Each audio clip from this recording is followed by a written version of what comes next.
نقل ہے کہ امام شمس علامہ گرگانی نے شیخ المشائخ شیخ مودود چشتی قدس سرہ سے فرمایا کہ اے شیخ، ہم فقہ کی روایت نہیں کرتے اور نہ مسئلہ شرعی سے بحث کرتے ہیں، ہم آپ سے آپ ہی کے اصول کے مطابق سوال کرتے ہیں کہ آپ کی کیا رائے ہے، سما بہتر ہے یا نفل نماز؟ شیخ نے فرمایا کیا اصطلاح سلوک کے موافق سوال کرتے ہیں؟ عرض کیا ہاں۔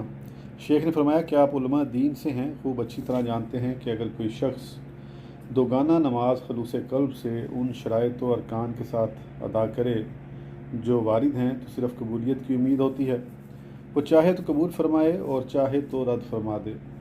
شیخ علامہ نے فرمایا کہ بے شک۔ شیخ نے فرمایا کہ اس میں مقبولیت کا احتمال ہے، جبکہ السماع و جذبہ من جذبات الحق کے سما حق کی کشتیوں میں سے ایک کشتی ہے اور وہ یقیناً مقبول